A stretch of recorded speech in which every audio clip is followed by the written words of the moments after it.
Of any nature is permitted.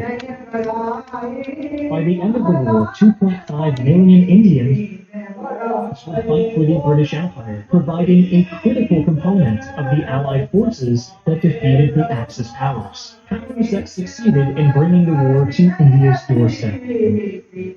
Imperial Japan's attack on Pearl Harbor was like a bucket of icy water dumped onto India's head. Up till now, the people of India thought the Second World War would play out much like the first, with Indian troops sent to far-off lands and the subcontinent spared of actual fighting. The Japanese were all too happy to disabuse India of this notion. And Pearl Harbor was followed by an East Asian blitzkrieg that toppled colonial government after colonial government. The Japanese carved a beachhead into India's neighbor, Burma, and seized Hong Kong, Singapore, and British Malaya. India, therefore, became a crucial staging ground for the Allies in the Pacific, and refugees fled the Japanese advance through the perceived safety of the road, a flow which only intensified after the Japanese captured the Burmese capital in March. By the end of the month, the Japanese had captured all of Burma and cut the critical overland supply route from India to China. Burma's fall opens India up to a direct Japanese invasion, with Bengal first on the block. Panic swept through this province. In this desperate hour, as their imperial subjects were racked with fear, the British Raj stepped in to restore calm by enacting a scorched earth policy that devastated the civilian population. Food stockpiles were seized by government forces, bridges were destroyed, civilian watercraft confiscated or sunk, waterways sat upon. If the Japanese invaded Bengal, they would inherit a ruin. However, the Japanese had reached the end of their supply lines in Burma and were unable to advance in India, so they bonded. As British soldiers sacked what they should have been defending and Japanese ordnance fell from the sky, the people of Bengal found themselves straddling a tightrope over the bottomless chasm of starvation. Fishermen had no craft with which to ply their trade. Farmers had no crops nor a way to get them to market if they did.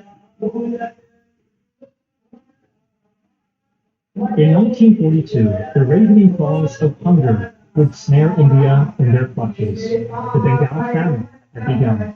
The famine was a tragedy within a tragedy, an epidemic of hunger and disease that saw between 2 to 3 million people die. While the dominant narrative for some time has been that extreme weather was a leading cause of the tragedy, more modern research seems to indicate British policies in India as the chief cause of the famine. Indian-American scientist and journalist Madhushree Mukherjee posits that over-exploitation of Indian resources by British leadership directly caused the famine, with London continuing to pull tons of rice from India even as leaders of the Raj begged for emergency food aid. Hordes of refugees from Burma poured into India, increasing demand for what food was available. Fungus devastated rice crops, severely limiting edible produce. British industrialists and landowners intervened, engaging in profiteering during the crisis. Freak weather devastated farmlands and wiped out villages. And lastly, though not exhaustively, the Raj made great efforts to keep the famine out of the press, which prevented the possibility of international aid that could have saved lives. What is beyond debate is the devastating impact the famine had on the people of Bengal. The British inquiry into the famine noted a breakdown of family units as husbands deserted wives and wives' husbands. Elderly dependents were left behind in villages. Babies and young children were sometimes abandoned. Historian Dr. Janan Mukherjee describes the hellscape that Bengal became. Corpses lay scattered over several thousand square miles of devastated land. 7,400 villages were partly or fully destroyed by the storm. Cholera, dysentery, and other waterborne diseases flourished.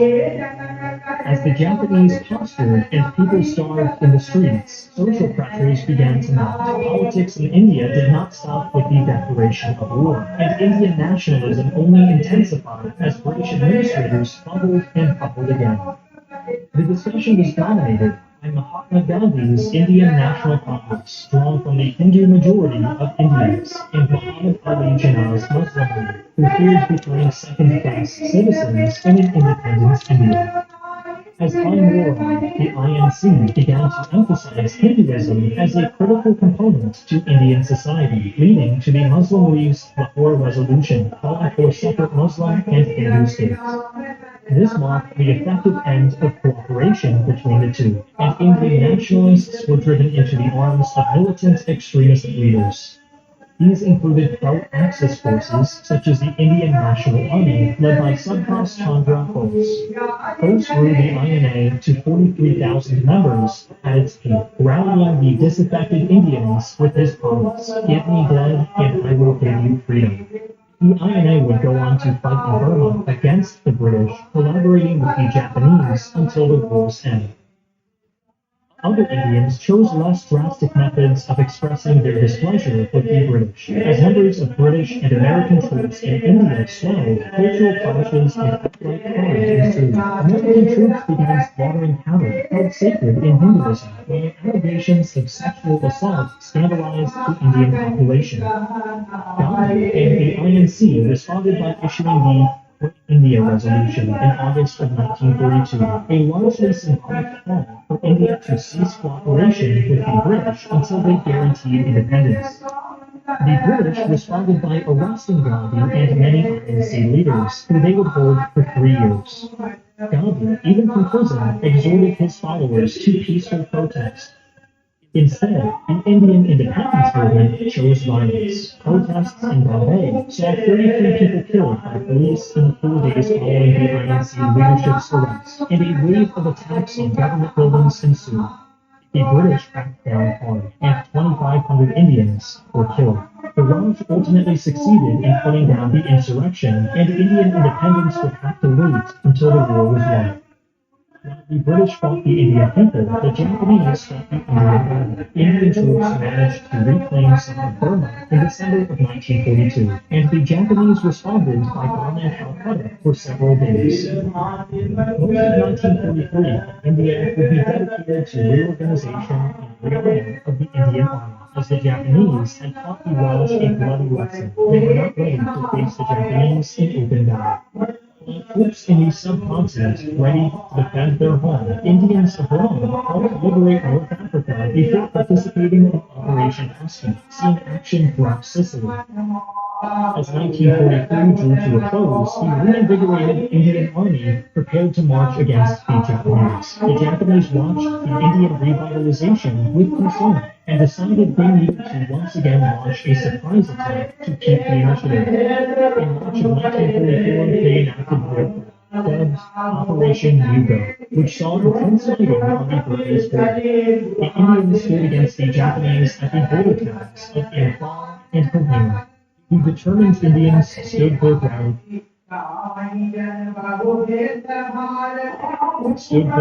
against the Japanese invasion, and come July, their foe had no choice but to break off the attack.